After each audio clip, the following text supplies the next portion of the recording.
So welcome to the second lecture for CVSP 203. Some of you maybe added this course in the meantime, so I will tell you again, I gave the first lecture. My name is Courtney Fugate, and I'm in the CVSP department and also in the philosophy department.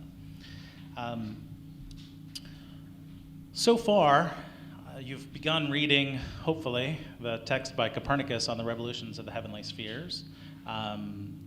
Some small texts by Giordano Bruno commenting on that, and a poem by Alexander Pope. That's part of the introduction. And the goal of that was to kind of open up all the kind of different themes. Of course, it's impossible to open all the themes that are being discussed in the modern period, but those do a pretty good job of giving you some inclination about the first stages, and particularly the importance of science in forming the mindset of the later, what we call modern period and Enlightenment in Europe. And if you recall, some of the idea there was, or one of the ideas, especially in my extended lecture, if you happen to see the PowerPoints for that, is that science, no one knew what science was. It was this phenomenon. We're going to talk about that a little bit. That's just, science wasn't theoretical. There was no theory of what science was. You know, Thomas Kuhn hadn't yet written the structure of scientific revolutions or these kinds of things. No one had pondered it. Just something was going on that was springing up out of a cultural revolution, a social revolution, and an intellectual revolution. And so a lot of what happened there was all of these changes are happening, all these actual technological advances are being made, all of these truths are being discovered, along with, as I said, technological, not just advances, but instruments for discovering truth. And there's a huge discussion about why this works, and people who think it doesn't work, right? There were, of course, within the tradition of Aristotle and the Catholic Church, there were many people who were fighting against the advances of modern science because it meant a change not just in what they thought was true, but in the mentality and the criterion of how you judge truth, right? One of the biggest discussions of the time was whether telescopes and mathematics are the source of truth about nature, or rather reading the Bible and Revelation, and are these compatible? Are they incompatible? Which one should you follow when they seem to disagree? This is a question about the source of the authority in determining what is true. This is one of the problems that arises. And throughout the modern period, more and more confidence among intellectuals lies in these new ways of interpreting the truth and understanding the truth in nature. And the idea eventually is that these can be extended not just to questions about the planets and these kinds of things, but questions about human nature, psychology, right? Beauty even. There was in the 18th century, the first book called Aesthetics, it was written in Latin, called Aesthetica, was an attempt to give modeled on mathematical reasoning, a proof of why certain things are beautiful and other things are not, right? A theory of beauty, even something like that. So science is being extended to politics and economy, and I said last time even probability, right? There's first people trying to determine, well, there seems to be randomness in the world, but maybe randomness even has this system behind it, this rationality that we can mathematically capture. So what's going on there is throughout this period, there's an attempt to extend whatever science is, what makes science successful, to all other branches and create new sciences. Well, that raises the question of what exactly science is, of course. And as I said, science started off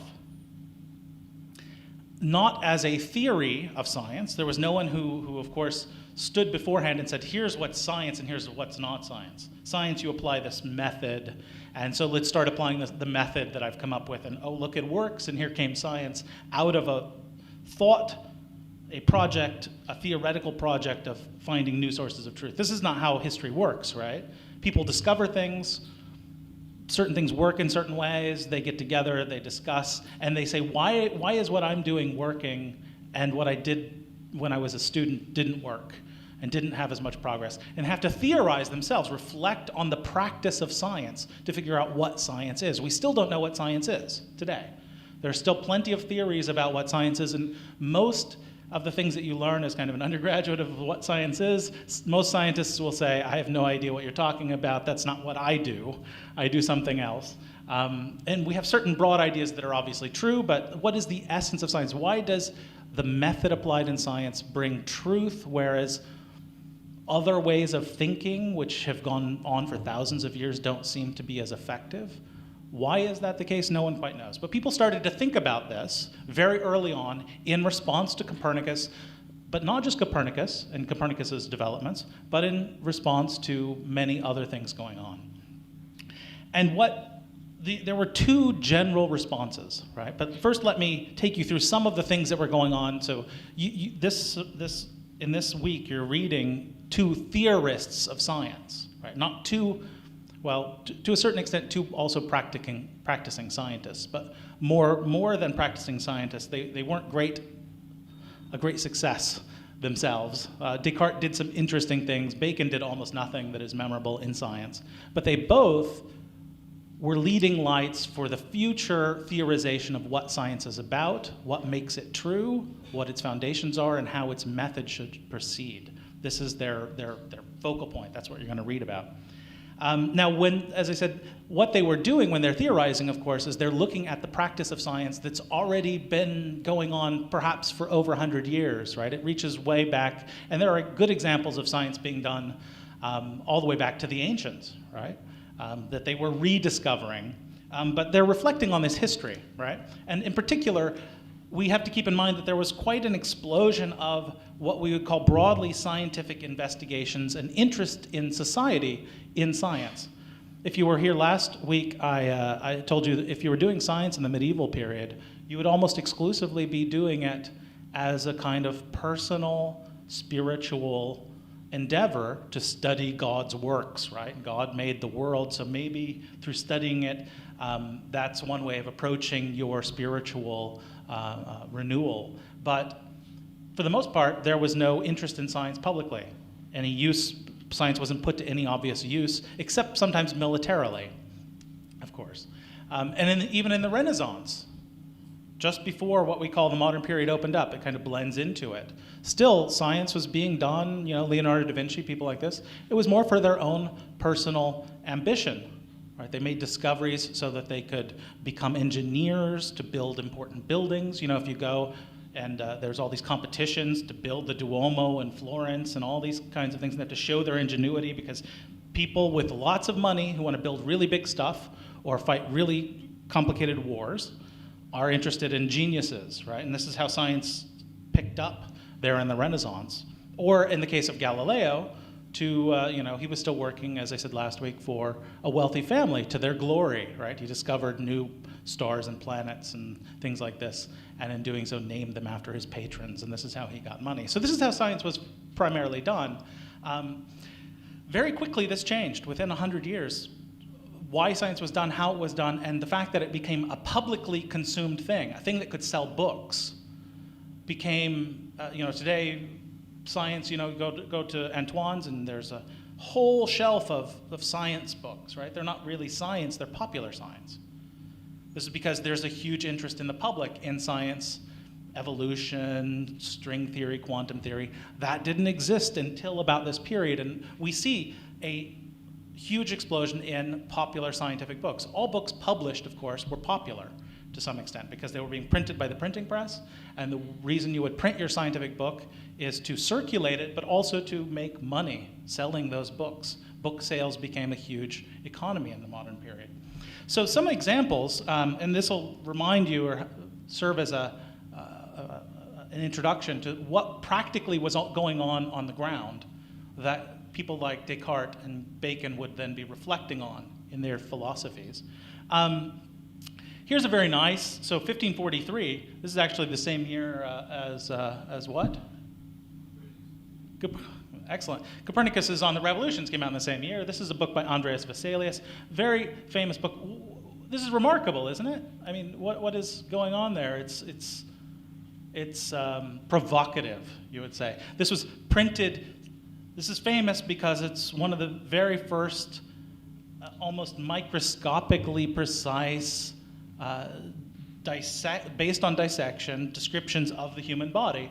And you might think, well, why isn't that just some, go buy your textbooks for anatomy, any of you in biology. They don't look like this, right? They're not bodies displayed in weird poses. And if you go through this, it's actually was printed in large format, and it had all kinds of weird poses, right, in these clip plates, and it sold like crazy. Of course, it had been very expensive to buy, and very wealthy people would have wanted to own a copy. Why? Because when people came over to dinner, they could show, look, I'm on the modern side, I'm interested in science. And there's also a deep statement here, right? It was, for the greater part of the Western, Christian tradition, dissecting a dead body, they're going back in Christianity, there was always this view that, of course, it disappeared a bit in the modern period, but that the body, resurrection, what happens to these people when they're resurrected if you've dissected their bodies, because they believed in physical resurrection, right? So this would never be done in the early church or something like that. This would be a horrific idea, but this is in the name of science, right? Not only are we dissecting bodies, but I'm showing you in large display format that you can buy from your local publisher the boldness of this new idea that I have of sharing, of first investigating dispassionately, but also obviously it's meant to sell. It's got an aesthetic quality to it. So this is a really nice example. Vesalius is on the fabric of the human body. I'm going to go through these different areas of science, right? Where this practice, what is this about? We'll see. Galileo, the Starry Messenger, a book you should be aware of. So 1543 is Copernicus, but Galileo, when you're reading Copernicus, you may have noticed or may not have noticed, he had no new data. He didn't use telescopes. He relied on the data largely of Ptolemy from just like 150 AD or something like that, right? Very, very ancient data, and so he wasn't an experimentalist, Copernicus. He was actually, his theories were fueled by other ideas of aesthetics and these kinds of things. The telescope didn't exist when Copernicus was working. And Galileo, sometimes people hear that Galileo invented the telescope. He didn't. It was invented, I'm not sure who it was invented by. I heard it had something to do with a toy maker in Holland. And he had a small toy version that was sent to him, Galileo. And he was a mathematician. He could understand the curvature of lenses, and he did a little bit of math, and he used it to design larger telescopes. And he was the first person, he's famous not for inventing the telescope, but for deciding it would be a really good idea to point it upwards and see what that said, could that be used to confirm Copernicus's theories? So Galileo published the Starry Messenger, and the most fascinating thing about it is it's the first report of actual telescopic observations. Right? And he found a few things. This is a picture from there. He drew this, by hand. The moon, you remember this division in the medieval period between the sublunarary and superlunarary worlds. Below the moon, sublunarary, everything is changing and decays and is not eternal. And from the moon upward, everything is eternal and unchanging and perfect. And so when people looked at the moon, the standard position of the church was the moon looks maybe like it's got different colors on it, but it's like an opal, right? It's perfect and it's unchanging. But when Galileo looks and he can see what look to be craters and mountains, these are known to be effects of change, right, of wear, of impact. People, of course, there was a huge fight over this. People argued that the telescope he was looking through distorted what he saw, and so he wasn't really reporting what he thought he was reporting. But there's evidence. Look, the physics of the past, Aristotle, there's some big problem here because the moon changes. It's just like the Earth. It's just some big cratered thing. He also looked at the sun and found sunspots, right? These little dark patches that would move around on the sun. And that shows, whoa, look, the sun was supposed to be above the moon too and unchanging, right? But yet it has imperfections. It has things on it that are irregular and change. He also discovered the moons of Jupiter, which was a major discovery because it showed that, remember the old pre-Copernican geocentric model, everything rotated around the Earth. And that was a philosophical idea. Everything rotated around the center of the universe. But if Jupiter has moons, then clearly not everything rotates around the center of the universe, because some things rotate around Jupiter, right? So there's something wrong with that old physics. These were just obvious. None of these leads you necessarily to prove that Copernicus is right? This is not knockdown evidence. But it is proof that something was deeply wrong with the previous physics, right? And this is a practical thing. You get the pictures, now interpret them. What is science doing here? Why do telescopes, why is that better than, say, reading the Bible or reading Aristotle? Good question. Boyle, Robert Boyle, just to mention here, this is a bit later, 1666. There was, of course, chemistry was always a much later science than the others. Planets are pretty simple things. Chemistry is terribly complicated. And you slowly emerged from alchemy, people trying to turn lead into gold and things. And it mainly changed through two things: the application of mathematical methods, the idea that certain things combine chemically in proportions, which then led to the idea of molecules, and the rediscovery, more or less the rediscovery of ancient atomism, the idea that there are fundamental constituents. Once you have that, and you have this idea of mathematical proportions, then you have the makings of early modern chemistry. Actually, Giordano Bruno, if you read his text, he's one of the people who revived and was most passionate about reviving the atomistic theory. William Gilbert here, 1600. He's particularly remarkable because you might run into his name in the reading this week. He's thought of by Francis Bacon as a really terrible scientist for reasons we'll talk about briefly. But this is the first study of magnetism, first modern study. And what did he do? He built, so there was lots of information. Of course, people had navigation, because it's a very practical thing that money depends on. Also, your survival, battles at sea and whatnot, depends on.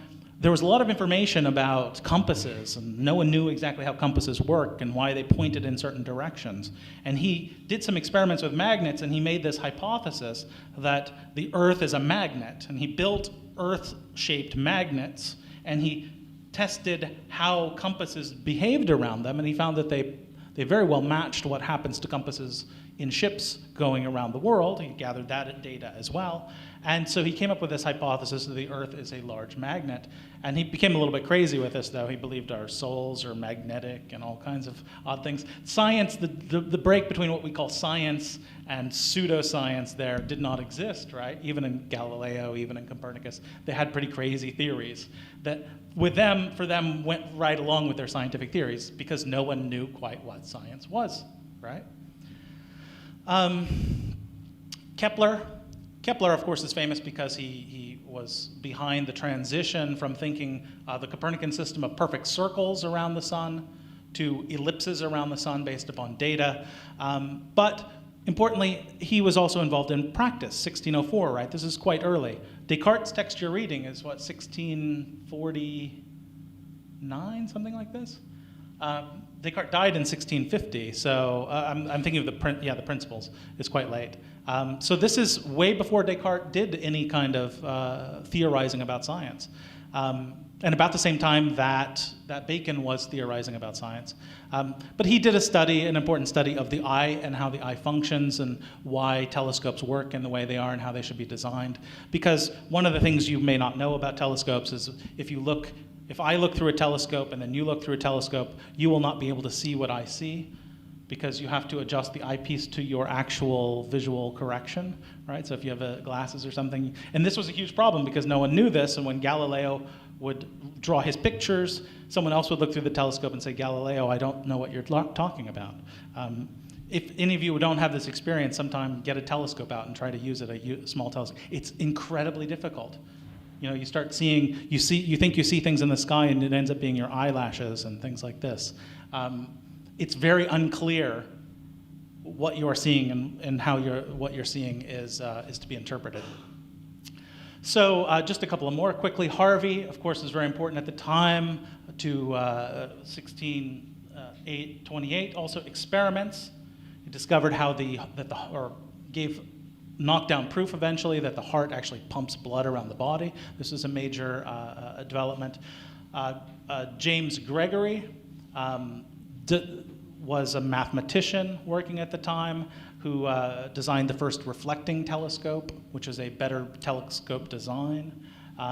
Isaac Bakeman, I put him here because this is a drawing from one of Bakeman's notebooks. You won't find much by him. He didn't publish much, but he was the mentor of Descartes. Descartes, before he wrote all the stuff that you're going to read, Descartes was a working early modern engineer, is what we would call them, early modern scientist. He was interested in problems of levers and fluid flow, and this is what he spent his time working on, mathematically, applying mathematical models and the hypothesis that matter is made up of small particles, and solving engineering problems. And all his thinking is a reflection on that practice to try to figure out what made that successful, made that work. And he stole a lot of the ideas that Bakeman had and published them, and they had a very acrimonious time after that. Otto von Guercke, a Dutchman who is famous for traveling around, he doing scientific experiments for the public, right, and for kings and local authorities. Here is an example of, he was one of the first people to popularize the vacuum pump. And here he's got these two spheres, and they put a vacuum between them, and showing that you can somehow hold up with nothing, right? Actually, by putting nothing there, you are holding massive weights up just by removing the air between the two. Of course, in the ancient Aristotelian and medieval theories, in nature there was no vacuum. You've probably heard this, nature abhors a vacuum. And a lot of the physical theories, why arrows fly in certain ways and whatnot, was based upon the idea that nature has to fill in the vacuum behind them as they travel and keeps them propelled. This is one of the things that kept the idea of inertia from coming forward. And here you had proof. You can have something like a vacuum, and it has these very strange properties that a vacuum actually can hold things up and things like this. So he became very popular for doing this. So this is the kind of, have this in mind as the background. You know, if you were to see all that stuff, read all those books that I just showed you, see all those diagrams, and then I ask you, what are those people doing that makes them so great, makes them so important, makes their theories true, as opposed to all the theories that are being peddled by the church and by in Aristotle's books? It would be a very hard undertaking, right? And as it turns out, it's not only a hard undertaking, but it's perhaps there is no good answer to it. Well, we got this week you'll read two attempts to give very precise answers to those questions that I just raised. And those two traditions, or those two answers, fit with what came to be two kind of opposed traditions in the practice of science. So Bacon and Descartes both looked at modern science, and they came up with almost completely opposed views as to what it was, why it was true, and how it should be conducted. Word of warning before I start on this contrast. In one sense, I think this contrast is absolutely true, but it's very oversimplified compared to what you'll see in the text. It's actually so oversimplified that there are people who just at the time, they thought of Descartes as a follower of Bacon, for instance. But if you read their texts and see how they later developed, it's like seeing two plants, right? They look very similar, one tomato plant, and an eggplant or something. They don't look similar, but you could find two that look similar. And as they develop in completely different ways, right? And this is how these two did in the history of science, right? So I'm going to just simply take an oversimplified approach and give you a kind of checklist of the distinctions between, and what I call this polar opposition between at least the spirit of Francis Bacon and the spirit of Descartes' approach, right? And it really is, I think you'll see there really is an enormous difference.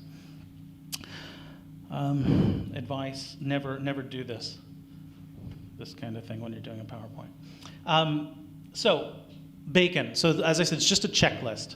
I think the best way to approach Bacon's conception, they're both interested in method, right, in science. What makes science a good form of thinking? They both hit on that it has to do with method. It has to do with the way in which you look at the world, right? The kind of concepts you apply, the kind of process you put your evidence through.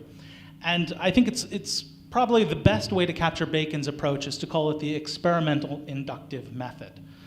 I say this there's two parts there. It's experimental. You'll see in the text that he thinks that experiment is really the fundamental moment where thinking becomes science, right? Thinking can become other stuff, but when your thinking is guided by experimentation, which means nothing other than a controlled form of experience, right? Experiences, you basically, instead of just experiencing the world, you don't go into the laboratory and just like play with chemicals. We did that when we were all kids, right? You just play with stuff, and you didn't discover anything, I'm sure. You may have discovered some special things happening, but you didn't understand them.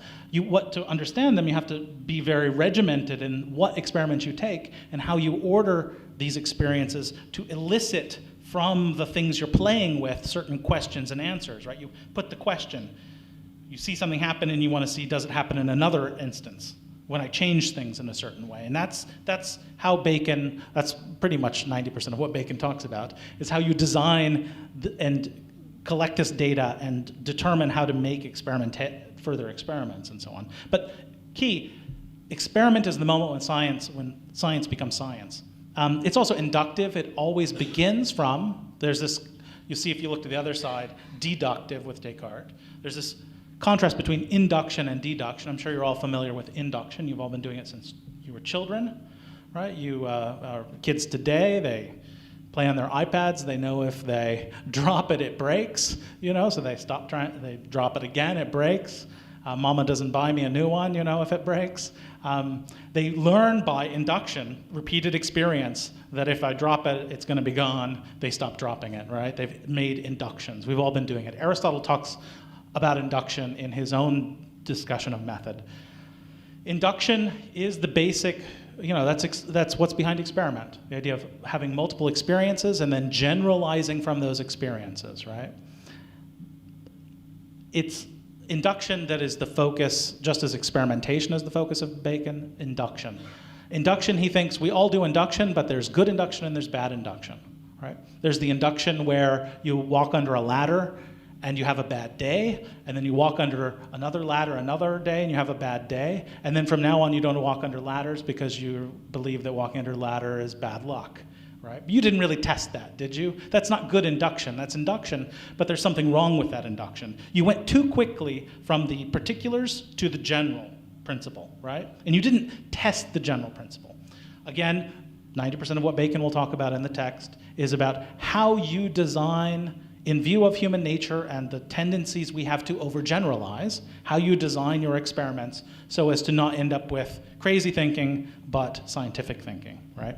And that's where the real work of science happens. He's very skeptical, therefore, of any kind of approach to science that starts with generalizations, right? Starts with general principles. Starts with the principle of inertia. That's a general principle, right? Starts with the idea that, say, nature abhors a vacuum. It's a general idea, right? If you start science there, he thinks you're off on the wrong path entirely. You must start with the particulars, and all of science is involved in the care that you take and not coming to generalizations too quickly. Now, compare that with the tradition of Descartes. Descartes' entire book that you're going to read, his Principles, starts with generalizations. His idea is science must start with clear and distinct concepts and ideas, perfectly self-evident generalizations. So he loves that approach to science. It starts with principles like inertia and the conservation of momentum in nature and so on. And his idea is not to go from the particulars to the universals, but to start at the universals and deduce what must happen to the particulars. Now, he's aware that the world is complicated, and I can't deduce what's going to happen to this chair, in 10 minutes from now, but only in principle, only because the world is so complicated and there's so many causes. He thinks, if I had all the knowledge and all of the theory, I could so predict what would happen always in the particular case. So this has a deductive, this is called deduction. Usually you start with general premises and you draw conclusions, right? This is the structure of Descartes' method is essentially deductive. So instead of having the essence of science concern how you do induction, how you move from particulars to generals, his entire focus is on how you guarantee universals before you ever get to experience. So he thinks there's an internal mental process and an internal mental criteria called clarity and distinctness that you can use to verify the truth of these universal principles before experience ever enters the picture. Such that if your experience seems to contradict those first principles, well, it's your experiences that is wrong, not your first principles. Right? So you might notice that this idea of deduction, what is the best model of deduction anyone has ever been able to give, is in mathematics, right? Descartes, as I said, was an early modern engineer. His experience was applying general theories about things being made up of basically applying mathematical models and using them to deduce consequences, which he thought then showed why things happen the way they do in nature, right? So his method is, I think, best described as it's essentially mathematical because it's deductive, and it starts from general principles and goes to particulars. So that's the first point. I've anticipated a lot of what I will say now, but I'll go through it anyways. So Bacon moves from experience towards principles, from effects, the things that are the effects of other things, to their causes, to infer their causes. It goes from the complex world around us to the simple by a kind of regressive method. Descartes proposes a method that moves from the exact opposite way, from principles to experiences, from causes to effects, from the simple to the complex. It's a progressive method. Sometimes this method is called the analytical method, and this is called the synthetic method in science. These gave rise to two different, even today, if you go to the physics department, you will find people that would think of Bacon as a really great theorist of science and people who would think of Descartes.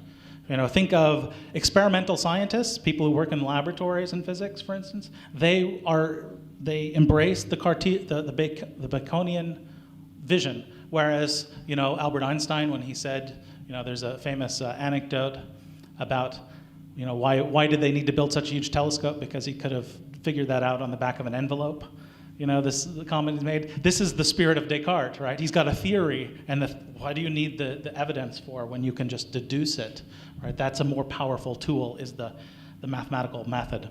So just to put within, some people within each of these groups, Bacon, if you think of Bacon, this is a tradition that although Bacon criticizes Gilbert is thought it to be within this general tradition. Bacon himself, Vesalius, right? Vesalius there was focusing on the details. He didn't have some general theory of the body. Anatomy was the first step in medicine, not theories about humors or something like this. Boyle, chemistry, of course, has always been more or less in the tradition of Bacon, because it's very hard to come to general principles in chemistry without going through the inductive process. By contrast, the tradition of Descartes, of course, Descartes himself was a scientist. Copernicus, although Copernicus is before Descartes, people tend to think of Copernicus in this line because his reasons for adopting the heliocentric method were not empirical. He was not an experimentalist. They were primarily theoretical. They had to do with his dissatisfaction. You might have noticed in the text he referred to the Ptolemaic model of the universe as a monster, right? Had pieces taken from all over, put together, not as a true man, where everything is sewn together properly, or doesn't even need to be sewn together. So this is a theoretical criterion, right? Galileo, Kepler, Leibniz, von Schirnhausen, and many others. Galileo is an interesting case because people often think of Galileo. Look, I even put him up there as one who does observations, right?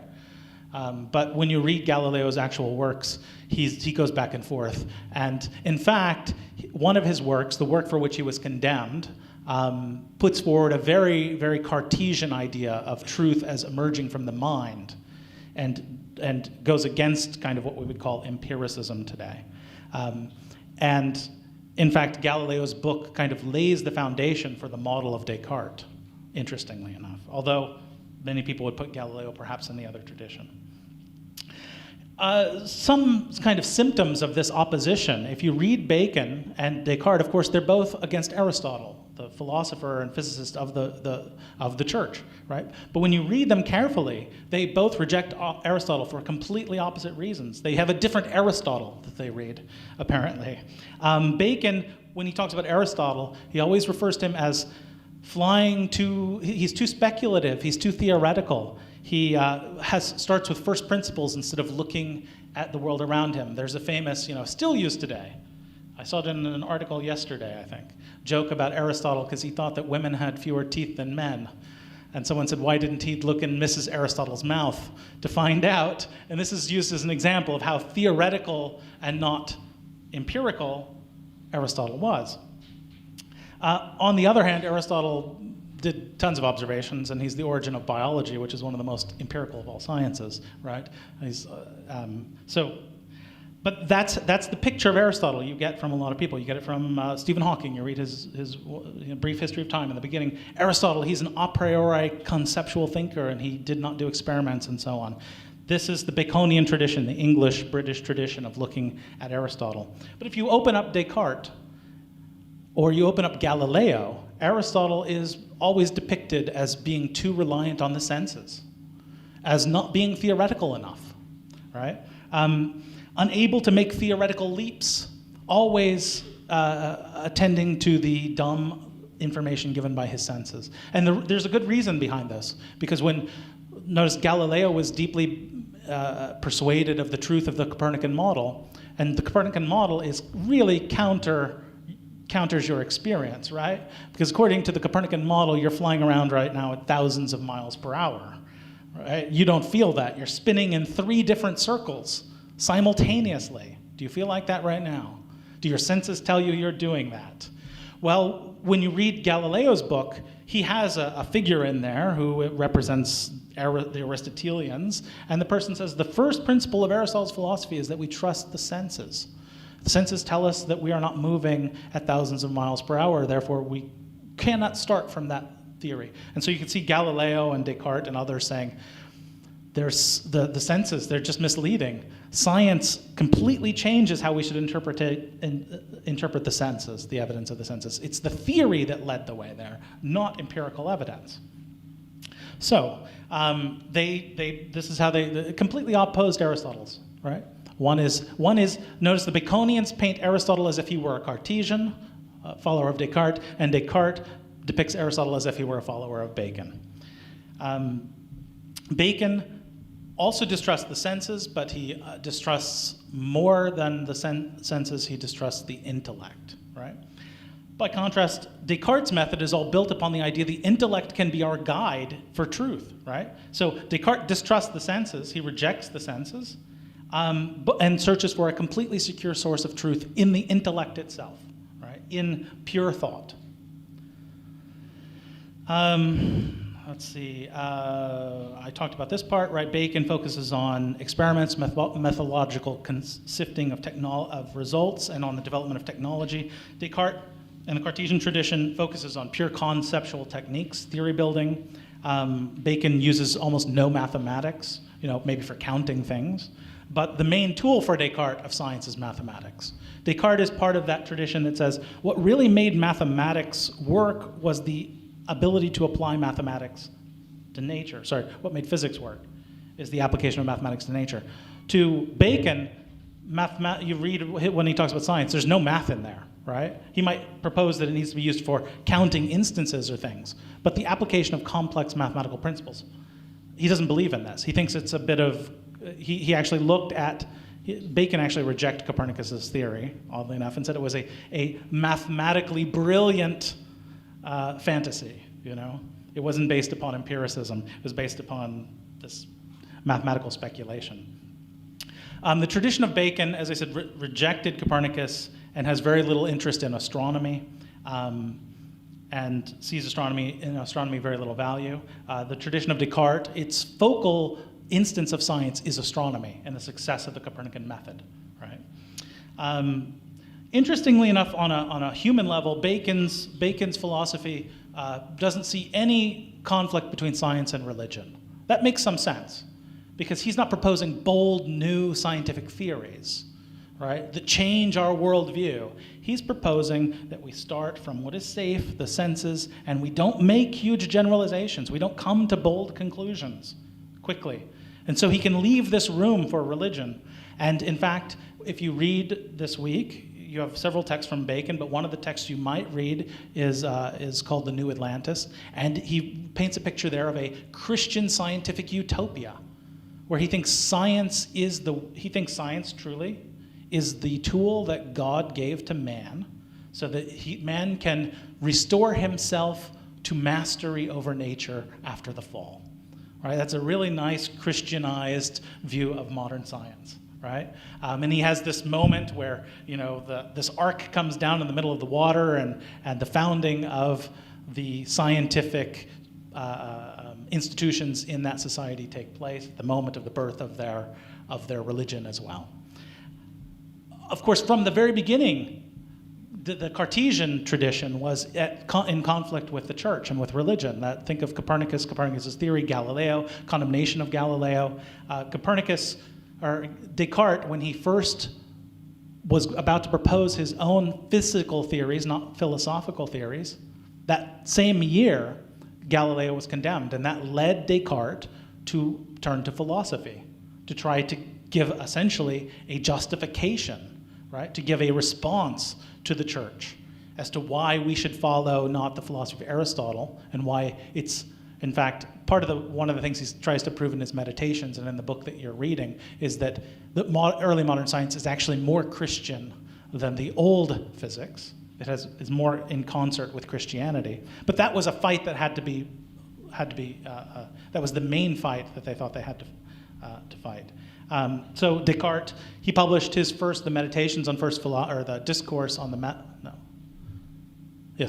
the Method anonymously, because he was worried about the reception of it. So this was fundamental to that whole tradition. Was from the very beginning, they were starting with generalizations, big theories, and that led to a complete change, that led to obvious contradictions to what is said in the Bible. All right? Interestingly, the future turns out a bit different, right? Now, theoretical physicists can more easily be religious, it seems, than others, whereas the Bacon, of course, Darwin is broadly within the Baconian tradition, and Darwin later led to some very big complications with religion and the church, and still does today. If you think about the people who are opposed to religion in popular discourse, there are people like Richard Dawkins and others who see themselves as the children of Darwin. So, although they started in different relationships to religion, the future turned out a bit differently. Now I still have some time here, so what I'm going to do, I'm going to say a little bit more about this experimental inductive method and the mathematical deductive methods, and then maybe I'll get into some broader questions about these ideas.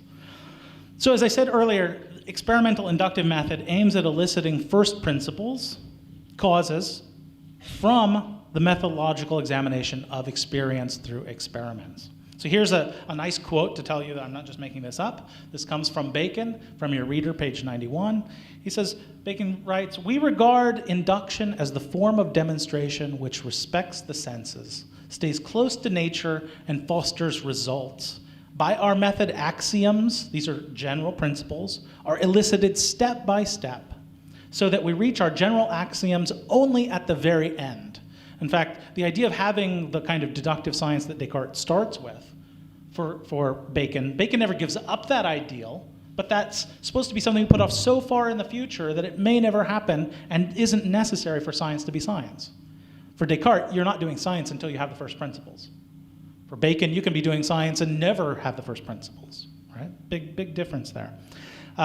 What the sciences need is a form of induction which takes apart experience, analyzes it, and forms necessary conclusions on the basis of the appropriate exclusions and rejections. This kind of sifting, right? Finding positive cases and then methodically looking for negative disproof, right?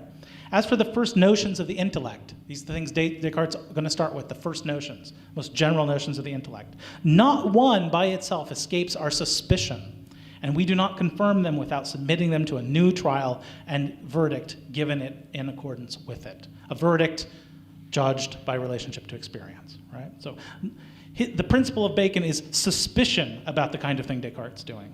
He would look at Descartes and see, this is a man who's not only not doing science, he's doing the exact opposite of what science should be doing, right? He's not suspicious of what seems true to himself and his own intellect. That's what we have to do for Bacon. Now, on the other hand, if you open up the Wikipedia page, if you ever want to see things that aren't generally true, open up a Wikipedia page and read the introduction.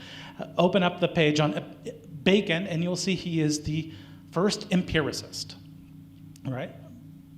We call sometimes the Baconian tradition today empiricism. Bacon did not call himself an empiricist. He did use the word empiricist. He referred to Gilbert, who he thought was a horrible scientist, as an empiricist, and he diagnosed as what was wrong with certain theories was they were empiricistic, whereas other ones were rationalistic, and he placed his between the two. Empiricism is wrong, rationalism is wrong. He compared his to being like a bee that integrates the two in a proper balance. But let me give you some evidence of this, because since it contradicts most of anything you'll read in popular secondary literature about Bacon. He says, but the greatest obstacle, listen to this, the greatest obstacle and distortion of the human understanding comes from the dullness, limitations, and deceptions of the senses. Right, so he was not one of those Aristotelians that say, just pay attention to what seems apparent to you. Right? It's not the senses that give us truth.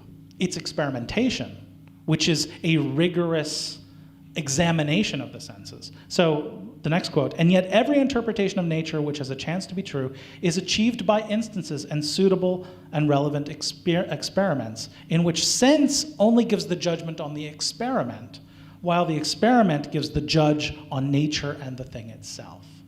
So when you're in the laboratory, you don't use your senses, right? I mean, you look for a color change, but it's not the look for the color change in the test tube that is the test. It's the experiment itself and its arrangement. You just use your senses to record information. You look at the dials on your instruments, right? But looking at the dials is not the science, right? The senses, you use the senses. So Bacon's idea is the senses, the intellect has no immediate relationship to truth. It's just there. It comes after the senses. The senses have some relationship to the truth because they make contact with reality. So they're windows to the truth. But they, at the same time, distort what's coming through that window. Human nature distorts what we sense. And the way to counter that distortion is experimentation, right? And properly done induction. So this is a very, very important point. And for empiricism, for Bacon, is someone who uses the senses but does not carry out careful experimentation upon the senses, right? Okay, I still have a little bit of time. I see some of you are already fidgeting, but I'm not going to stop. Turning to the mathematical deductive method, let's go a little bit in depth here. Again, it begins from first principles, as I said, and these are guaranteed by some special method, right? And it's from these first principles that all truth should be deduced. Here's some quotes from Descartes from your reading for this week. He says, but the supreme good considered by natural reason without the light of faith, right? So natural reason without the light of faith, he's not going to look to revelation.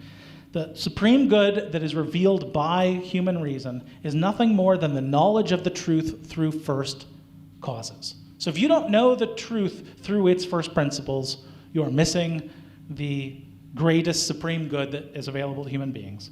In other words, the wisdom of which philosophy is the study, right? Second quote, the true principles by which we reach the highest degree of wisdom, wherein consists the sovereign good of human life. Notice, he's associating science with human good. You should talk about this and think about this in your reading. Are those I have proposed in this work, the principles. And two considerations alone are sufficient to establish this. So he's saying two considerations alone are sufficient to establish the knowledge that's in the book that you're reading, that it's true and that it is the supreme good.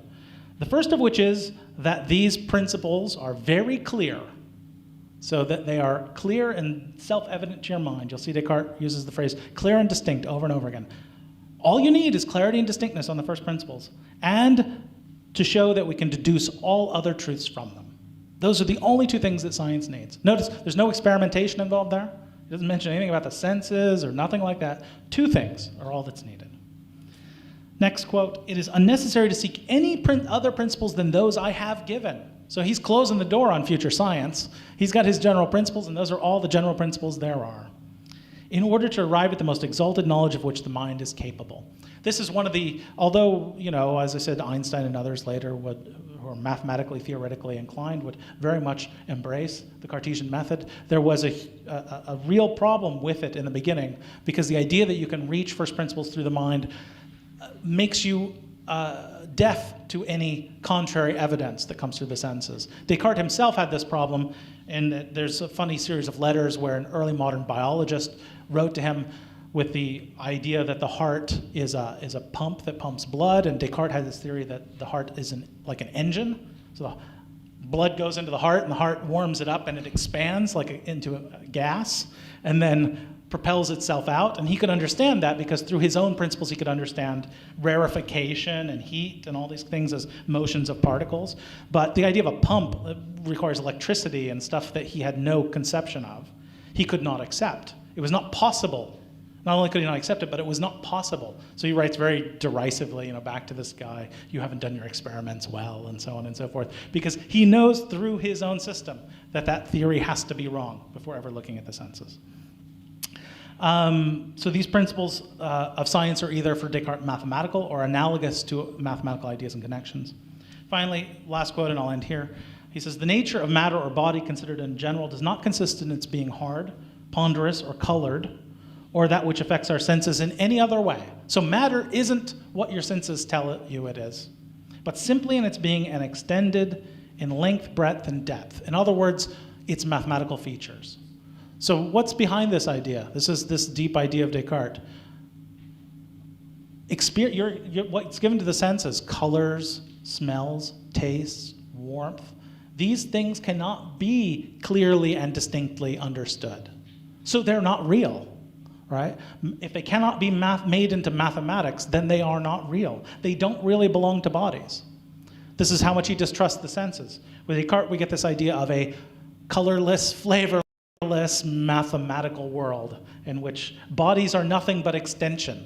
They're just geometrical objects. Right? This is the essence of nature for Descartes. So thank you for your time.